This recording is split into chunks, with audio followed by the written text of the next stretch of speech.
જાહેરાતથી લગ્ન નોંધણીના નવા નિયમોની આજે જાહેરાત થવાની છે। વિધાનસભા ગૃહમાં ડેપ્યુટી સીએમ હર્ષ સંઘવી જાહેરાત કરશે। જાહેર અગત્યની બાબત પર નિયમ 44 હેઠળ ડેપ્યુટી સીએમ હર્ષ સંઘવી જાહેરાત કરવાના છે। નાયબ મુખ્યમંત્રી હર્ષ સંઘવી લગ્ન નોંધણીના નિયમોમાં ફેરફાર કરશે તેની જાહેરાત થશે। લગ્ન નોંધણીમાં માતા પિતાના પરવાનગી અંગે કડક નિયમો બની શકે છે। છેલ્લા ઘણા સમયથી દરેક સમાજની માંગ છે કે લગ્ન નોંધણીમાં માતા પિતાની પરવાનગી વાળો નિયમ લાગુ કરવામાં આવે અને આજે આ નિયમ લાગુ કરવામાં આવી શકે છે। લગ્ન નોંધણીના નવા નિયમોની આજે જાહેરાત થવાની છે। કયા પ્રકારના નિયમો હોઈ શકે છે એના પર સૌ કોઈની નજર છે। નાયબ મુખ્યમંત્રી હર્ષ સંઘવી જાહેરાત કરશે। પાટીદાર સમાજ દ્વારા જે માંગણી હતી એ માંગણીનો આજે સ્વીકાર થવા જઈ રહ્યો છે। સ્વાભાવિક છે કે જે પ્રકારે ભાગેડું લગ્નની પ્રથા છે એની સામે આજે ગૃહમંત્રી અને નાયબ મુખ્યમંત્રી હર્ષ સંઘવી દ્વારા નિયમ 144 હેઠળ સીધું નિવેદન આવવાનું છે। ખાસ કરીને દિનેશભાઈ આ જે નિવેદન આવશે અને જે ફેરફાર થશે એને તમે કેવી રીતે જોવો છો?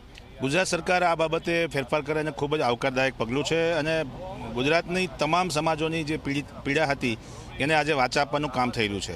આ નોટિફિકેશન દ્વારા જે કંઈ નિયમો રજૂ કરવામાં આવશે એમાં 1 મહિનાનો સમયગાળો પણ આપવામાં આવશે। સાથે સાથે માતા પિતાની જે ભાગેડું લગ્નમાં પરમિશન લેવામાં નહોતી આવતી તેમાં એને જાણ કરવામાં આવે એ રીતે થોડીક આગળ વ્યવસ્થા કરવામાં આવી છે। તમારી સાથે આ નિયમો બનાવતા પહેલાં વાતચીત થઈ છે, કેટલી વાર મિટિંગો થઈ છે અને એમાં શું નિષ્કર્ષ નીકળ્યું છે? કાયદા વિભાગ અને માન્ય મંત્રીશ્રી સાથે વારંવાર ઘણી બાબતે મિટિંગો થઈ છે અને એમાં એક નિષ્ક્રિય એવો આવ્યો છે કે દીકરીની લગ્ન નોંધણીની પ્રક્રિયા તમામ પ્રકારે સુધારવામાં આવે અને એમાં જે કંઈ છેતરપિંડીનો ભોગ બની રહ્યા હતા એ પરિવારોને એમાંથી કરવામાં આવે। સાથે સાથે જે પરિવારો રેગ્યુલર લગ્ન કરી રહ્યા છે એને કોઈ પણ પ્રકારનું ડિસ્ટર્બન્સ ઊભું ના થાય એનું પણ ખાસ કાળજી લેવામાં આવી છે।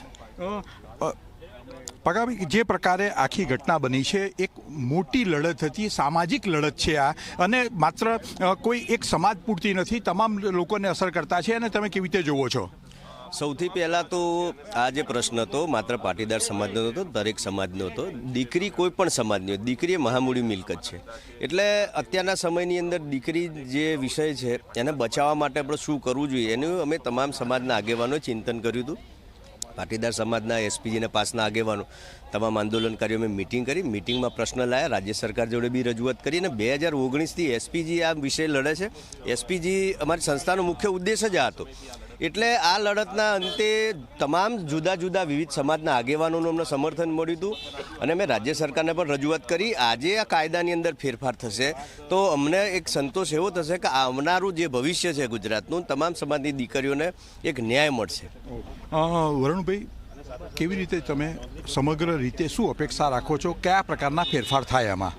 જો આજથી 9 મહિના અગાઉ પાટીદાર આંદોલનકારીઓની ચિંતન શિબિરમાં 9 મુદ્દા સાથે પ્રેસ કોન્ફરન્સ કરવામાં આવી હતી। એમાંથી 7 મુદ્દા સોલ્વ થઈ ગયા છે। 8મો મુદ્દો ભાગેડું લગ્ન પ્રથાનો સુધારો આજે સરકાર લાવવા જઈ રહી છે એવા અમે આશાવાદી છીએ।